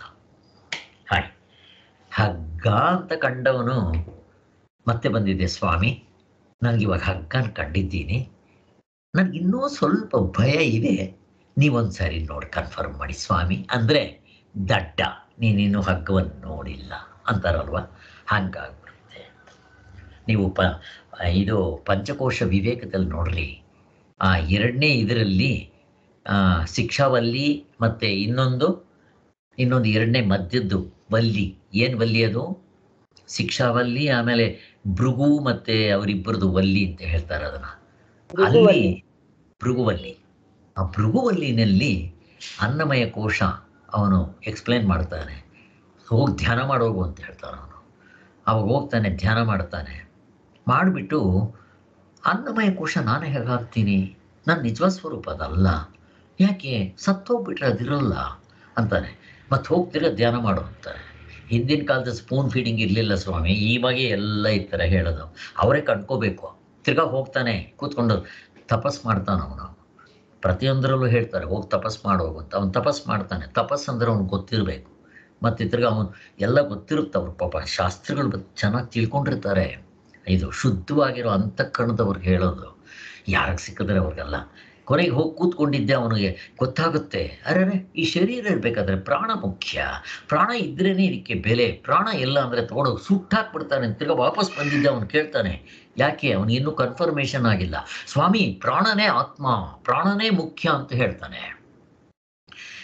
ಸರಿ, ಇನ್ನೂ ಮುಂದಕ್ಕೆ ತಪಸ್ ಮಾಡ್ಬೇಕು, ಹೋಗ್ ಅಂತಾನೆ. ತಿರ್ಗಾ ಹೋಗ್ತಾನೆ, ಕೂತ್ಕೊತಾನೆ, ಎಷ್ಟೋ ವರ್ಷಗಳ ತಪಸ್ ಮಾಡ್ತಾನೆ. ಆವಾಗ ಹೇಳ್ತಾನೆ, ಈಗ ಕೋಮದಲ್ಲೊಂದು ಪೇಷಂಟ್ ಇರ್ತಾರೆ, ಮನಸ್ಸಿಲ್ಲ, ಶರೀರ ಇದೆ, ಪ್ರಾಣ ಇದೆ, ಕಟ್ಕೊಂಡು ಏನು ಮಾಡ್ತೀರಾ? ಅದು ಡೆಡ್ ವೆಜಿಟೇಬಲ್ಸ್. ಆದ್ದರಿಂದ ಅವನು ಮನಸ್ಸಿದ್ರೆ ಈ ಶರೀರಕ್ಕೆ ಪ್ರಾಣಕ್ಕೆ ಬೆಲೆ ಅಂತ ಅಂದ್ಕೊಂಡು ಮತ್ತೆ ಅವನು ವಾಪಸ್ ಬಂದಿದ್ದೆ, ಮನಸ್ಸೇ ನನ್ನ ನಿಜವಾದ ಸ್ವರೂಪ ಅಂತಾನೆ. ಹೌದಪ್ಪ, ಮನಸ್ಸೇ ನೀನು ನಿಜವಾದ ಸ್ವರೂಪ, ಅದು ಸರಿ, ನೀನು ಇನ್ನೂ ಮುಂದಕ್ಕೆ ಹೋಗಿದ್ಯಾ, ಹೋಗಿ ತಿರ್ಗಾ ಹೋಗಿ ಮಾಡಬೇಕು ಅಂತಾನೆ. ತಿರ್ಗಾ ಹೋಗ್ತಾನವನು. ಈಗ ಮೆಂಟಲ್ ಹಾಸ್ಪಿಟಲ್ನಲ್ಲಿ ಶರೀರ ಇದೆ, ಪ್ರಾಣಗಳಿದೆ, ಮನಸ್ಸು ಇದೆ, ಬುದ್ಧಿ ಕೆಟ್ಟೋಗ್ಬಿಟ್ಟಿದೆ, ಬುದ್ಧಿ ಭ್ರಮಣೆ ಆಗಿದೆ. ಅದು ಏನು ಯೂಸ್ಲೆಸ್. ಅವನ ಕತ್ತೆ ನೋಡಿದ್ರೆ ಹಸುವನ್ ತಂದೆ ಅಂತಾನೆ, ತಂದೆ ನೋಡಿದ್ರೆ ನಾಯಿ ಅಂತಾನೆ. ಅವನು ಇಟ್ಕೊಂಡು ಏನು ಮಾಡ್ತೀರಾ? ಅಲ್ಲಿಗೆ ಬುದ್ಧಿನೂ ಇಂಪಾರ್ಟೆಂಟ್ ಇಲ್ಲ ಅಂತ. ಹಾಗೆ ತಿರ್ಗಾ ಹೋಗಿ ತಪಸ್ ಮಾಡೋವು ಅಂತಾನೆ. ಓಹೋ, ಪ್ರತಿಯೊಬ್ಬರು ಕೂಡ ಆನಂದಕ್ಕೆ ಪ್ರಯತ್ನ ಮಾಡ್ತಾ ಇರೋದು ಅಂತ. ಅಲ್ಲಿಗೆ ಆನಂದವೇ ಬ್ರಹ್ಮ ಅಂತ ಹೇಳ್ತಾನೆ. ಆನಂದ ಇದ್ದರೆ ತಾನೆ, ನಾನು ಅದಕ್ಕೆ ಫಸ್ಟ್ ಹ್ಯಾಪಿ ಅನಾಲಿಸಿಸ್ ಹೇಳಬೇಕು ಅಂತ ಅನ್ನೋದು. ಅದಕ್ಕೋಸ್ಕರ ಅವನು ಮತ್ತೆ ಬಂದಿದ್ದೆ, ಆನಂದವೇ ಬ್ರಹ್ಮ, ನನ್ನ ನಿಜವಾದ ಸ್ವರೂಪ ಆನಂದ ಅಂತ. ಆವಾಗ ತಿರ್ಗಾ ಹೋಗಿ ತಪಸ್ ಮಾಡು ಅಂತಾನೆ. ಹೋಗ್ತಾನೆ, ತಿರ್ಗಾ ಎಲ್ಲ ತಪಸ್ ಮಾಡಿ ಎಲ್ಲ ಕಂಡುಕೊಂಡ್ಮೇಲೆ ಮೈಸೂರು ಮಹಾರಾಜರಿಗೆ ಎಲ್ಲ ಇದೆ. ಏನಿದೆ? ಶರೀರ ಇದೆ, ಪ್ರಾಣಗಳಿದೆ, ಮನಸ್ಸಿದೆ, ಬುದ್ಧಿ ಇದೆ. ಸಂತೋಷ ಇಲ್ಲ, ಸೂಯಿಸೈಡ್ ಮಾಡ್ಕೊತಾರೆ. ಅಲ್ಲಿಗೇನಾಯಿತು?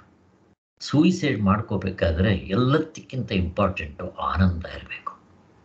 ಅದರಿಂದ ಆನಂದವೇ ಬ್ರಹ್ಮ ಅಂತ ಅವನು ತಿಳ್ಕೊಂಡಿದ್ನಲ್ಲ. ತಿರ್ಗಾ ಹೋಗಿ ತಪಸ್ ಮಾಡೋಕ್ಕೆ ಹೋಗ್ತಾನೆ. ಆ ಪಂಚಕೋಶಗಳನ್ನ ಮೀರಿ, ಆನಂದವನ್ನೂ ಮೀರಿ ಗಾಢನಿದ್ರೆಯಲ್ಲಿ ನೋಡ್ರಿ, ಅನ್ನಮಯ ಕೋಶ ಇಲ್ಲ, ಪ್ರಾಣಮಯ ಕೋಶ ಇಲ್ಲ, ಮನೋಮಯ ಕೋಶ ಇಲ್ಲ, ವಿಜ್ಞಾನಮಯ ಕೋಶ ಇಲ್ಲ, ಆನಂದಮಯ ಕೋಶವೂ ಇಲ್ಲ. ಇದ್ನೋ ಇಲ್ವೋ ಅದು ಅವನು ಕಂಡ್ಕೊತಾನ. ಕಂಡ್ಕೊಂಡ್ಮೇಲೆ ಗುರುಗಳ ಹತ್ರ ವಾಪಸ್ ಬರೋಲ್ಲ. ಈ ಗುರುಗಳಿಗೆ ಸಂಶಯ ಬರುತ್ತೆ, ಇವನು ಹೋದವನು ಎಲ್ಲಿ ಹೋದ ಅಂತ. ಗುರುಗಳು ವಾಪಸ್ ಬಂದಿದ್ದವನು ನೋಡಕ್ಕೆ ಬರ್ತಾರೆ. ಅವನ್ನ ನೋಡಕ್ಕೆ ಬಂದಿದ್ದ ತಕ್ಷಣ ಅವನ ಮುಖದಲ್ಲಿದ್ದಂಥ ತೇಜಸ್, ಆ ಒಂದು ಆನಂದ, ಸಂತೋಷ, ಬ್ರಹ್ಮನ್ನ ಕಂಡುಕೊಂಡವನು. ಗುರುಗಳಿಗೆ ಅರ್ಥ ಆಗ್ಬಿಡ್ತೀವಿ ಕಂಡಿದ್ದಾನೆ ಅಂತ. ಹಾಗೆ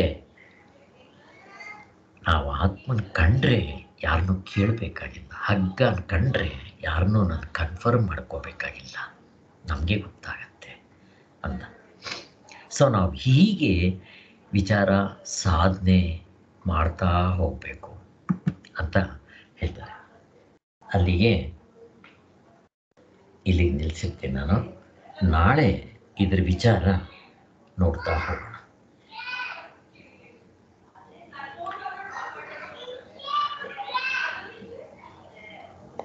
ಅಲ್ಲಿಗೆ ಆತ್ಮನಿಗಿಲ್ಲ, ಶುದ್ಧಾತ್ಮನಾದ ಅವನಿಗೆ ಅವಿದ್ಯೆ ಅಂದರೆ ಎಂಥದ್ದು?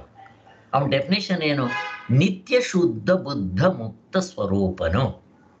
ಅವನು ನಿತ್ಯವೂ ಶುದ್ಧವಾಗಿದ್ದಾನೆ, ಅವನಲ್ಲಿ ಕಲ್ಮಶ ಇಲ್ಲ. ಮತ್ತೆ ಕಲ್ಮಶ ಎಲ್ಲಿ? ಈ ಮನಸ್ಸಿನಲ್ಲಿ, ಅಂತಃಕರಣದಲ್ಲಿ. ಈ ಕಲ್ಮಶಗಳನ್ನ ತೊಳ್ಕೊಂಡ್ರೆ ಸಾಕು, ಅಷ್ಟೇ ಬೇಕಾಗಿರೋದು ನಮಗೆ ಅಂತ. ಈ ಕಲ್ಮಶಗಳು ಅವನಿಗೆ ಅಂಟ್ಕೊಳ್ಳುತ್ತಾ? ಅಂಟ್ಕೊಳ್ಳೋದಿಲ್ಲ. ಈಗ ಒಂದು ಗ್ಲಾಸ್ ಇದೆ ಅಂತ ಇಟ್ಕೊಳ್ರಿ, ಆ ಗ್ಲಾಸ್ ಕೆಳಗಡೆ, ಗ್ಲಾಸ್ ಅಂದರೆ ಏನು? ಟ್ರಾನ್ಸ್ಪರೆಂಟ್, ರೆಡ್ ಕಲರ್ದು ಒಂದು ಅದ್ರ ಮೇಲೆ ಒಂದು ಇದಾಕಿದ್ದೀರಾ ಅಂತ ಇಟ್ಕೊಳ್ರಿ, ಒಂದು ಬೆಡ್ಶೀಟು ಅಥವಾ ಒಂದು ಇದಾಕಿರ್ತೀರ, ಅದ್ರ ಮೇಲೆ ಗ್ಲಾಸ್ ಇಟ್ಟಿರ್ತಾರೆ ಟೇಬಲ್ಗಳ ಮೇಲೆ. ನಿಮಗೆ ಗ್ಲಾಸ್ ಇವಾಗ ಕೆಂಪು ಕಾಣುತ್ತೆ, ಆ ಕೆಂಪು ಗ್ಲಾಸಿಂದಲ್ಲ, ಅದರ ಹಿಂದೆಗಡೆ ಇರೋ ಬಟ್ಟೆದು. ಆದರೆ ಗ್ಲಾಸ್ ಹೇಗಿದೆ? ಕ್ರಿಸ್ಟಲ್ ಕ್ಲಿಯರ್, ಟ್ರಾನ್ಸ್ಪರೆಂಟ್ ಆಗಿದೆ. ಹಾಗೆ ನಮ್ಮ ಆತ್ಮನು ನಿತ್ಯ ಶುದ್ಧ ಬುದ್ಧ ಮುಕ್ತ ಸ್ವರೂಪನು. ನಿತ್ಯವೂ ಅವನು ಶುದ್ಧ, ಅವನು ಯಾವತ್ತೂ ಕಲ್ಮಶ ಆಗೋದಿಲ್ಲ. ಆದರೆ ಅವನ ಆತ್ಮ ಅಂತ ಹೆಂಗೆ ಕರಿತೀರಾ? ನಿತ್ಯವೂ ಶುದ್ಧ ಬುದ್ಧ, ಅರಿವಿನ ಸ್ವರೂಪ, ಯಾವಾಗಲೂ ಬೆಳಗವನವನು. ಅವನು ಬೆಳಗವನೇ ಹೊರತು ಬೆಳಗಿಸ್ಕೊಳ್ಳೋವನಲ್ಲ. ಅವನು ಬೆಳಗೋದಕ್ಕೆ ಇನ್ನೊಂದು ಟಾರ್ಚ್ ಬೇಕಾಗಿಲ್ಲ. ನಿತ್ಯವೂ ಶುದ್ಧ ಬುದ್ಧ ಮುಕ್ತ ಸ್ವರೂಪನ ನೋಡ್ರಿ. ಅವನು ಯಾವತ್ತಾದರೂ ಬೇಡಿಗಳು ಹಾಕ್ಸ್ಕೊಂಡಿದ್ದಾನ? ಅವನು ಮುಕ್ತ ಸ್ವರೂಪನವನು. ನಮ್ಮ ನಿಜವಾದ ಸ್ವರೂಪ ಹಾಗಿರುತ್ತೆ, ನಿತ್ಯ ಶುದ್ಧ ಬುದ್ಧ ಮುಕ್ತ ಸ್ವರೂಪ. ನಾವು ಗಾಢ ನಿದ್ರೆಯಲ್ಲಿ ಅದಕ್ಕೆ ಮುಕ್ತರಾಗಿರ್ತೀವಿ. ಅದಕ್ಕೆ ಹೌದಪ್ಪ ಹೌದು ನೀನು ದೇವರು ಅಂತ ಹೇಳಬೇಕು ಅಂತಂದರೆ, ಎಚ್ಚರದಲ್ಲೂ ಕೂಡ ತತ್ವಮಸಿ ಶ್ವೇತಕ್ಕೆ ನೀನು ಅದೇ ಆಗಿದ್ದೀಯ. ಬಟ್ ನನಗೆ ಹಾಗನ್ಸುತ್ತಾ? ಅನ್ಸೋದಿಲ್ಲ. ಯಾರ್ದು ಈ ಪ್ರಾಬ್ಲಮ್ಮು? ಈ ಮನಸ್ಸಿಂದು ಚೇಷ್ಟೆ. ಆದ್ದರಿಂದ ಈಗ ಆ ಮನಸ್ಸಿಗೆ ನಾವು ಟ್ರೀಟ್ಮೆಂಟ್ ಕೊಡ್ಬೇಕು ಅಷ್ಟೇ. ಆದ್ದರಿಂದ ಏನು ಟ್ರೀಟ್ಮೆಂಟ್ ಕೊಡಬೇಕು? ಸಾಧನೆ ಅಷ್ಟೇ. ಸಾಧನೆ ಮಾಡಿದ್ರೆ, ಆಗ ಸಾಧನೆ ಮಾಡಿದ ತಕ್ಷಣ ಮನಸ್ಸು ಆತ್ಮನ ಕಂಡ್ಕೊಂಡ್ಬಿಡುತ್ತಾ ಸ್ವಾಮಿ? ಮತ್ತೇನಾಗುತ್ತೆ? ನಿಮ್ಮ ಮನಸ್ಸು ಶುದ್ಧವಾದರೆ ಅದರ ಹಿಂತಡಿಕೆ ಇರೋ ಆತ್ಮನು ತಾನಾಗ ಅನುಭವಕ್ಕೆ ಬರ್ತಾನೆ. ಅಷ್ಟೇ ಮಾಡಬೇಕಾಗಿರೋದು, ಮತ್ತೇನಿಲ್ಲ. ಈಗ ಆತ್ಮನು ಈ ಮನಸ್ಸು ಕಲ್ಮಶವಾಗಿಬಿಟ್ಟಿದೆ. ಯಾವಾಗ ಅದು ಶುದ್ಧವಾಗೋಯ್ತೋ, ಈಗ ಬಟ್ಟೆ ಕೂಡ ತುಂಬ ಕೆಂಪು ಕಲರ್ ಇದ್ದಿದ್ದು ಕೆಂಪು ಕಲರ್ನೆಲ್ಲ ಕಳ್ಕೊಂತು ಅಂತ ಇಟ್ಕೊಳ್ರಿ, ಅದು ಕ್ರಿಸ್ಟಲ್ ಕ್ಲಿಯರ್ ಆಗೋಯ್ತು ಅಂತ ಇಟ್ಕೊಳ್ರಿ. ಗ್ಲಾಸ್ ಅವಾಗ ಹೆಂಗಿದ್ರೆ ಹಾಗೆ ಕಾಣುತ್ತೆ, ಕೆಂಪು ಕಾಣೋದಿಲ್ಲ. ಆವಾಗ ನಾನು ಜೀವಪ್ಪ ಅಂತ ಕಾಣೋದಿಲ್ಲ, ನಾನು ಸುಖ ದುಃಖಿ ಶೋಕ ಮೋಹ ಕಾಣೋದಿಲ್ಲ. ಅದು ನನ್ನ ನಿಜವಾದ ಸ್ವರೂಪ. ಹಾಗೆ ನಾನು ಮಿರರ್ನಲ್ಲಿ ನೋಡಿಕೊಂಡ್ರೆ, ನನ್ನ ಮಿರರ್ನಲ್ಲಿ ನನ್ನ ಮುಖ ಹೇಗೆ ಕಾಣುತ್ತೋ ಹಾಗೆ ನನ್ನ ನಿಜವಾದ ಸ್ವರೂಪ ನನಗೆ ಅನುಭವಕ್ಕೆ ಬರುತ್ತೆ. ನೋಡ್ಕೊಳ್ಳೋದಲ್ಲ, ಅನುಭವಕ್ಕೆ ಬರುತ್ತೆ. ಮತ್ತಿನ್ನೆಲ್ಲಿದೆ ದುಃಖ? ಈ ಥರ ಹೇಳ್ತಾರೆ. ಇಲ್ಲಿಗೆ ನಿಲ್ಲಿಸೋಣ, ನಾಳೆ ನೋಡೋಣ. ಓಂ ಶಾಂತಿ ಶಾಂತಿ ಶಾಂತಿ. ಜೈ ಗುರುದೇವ್.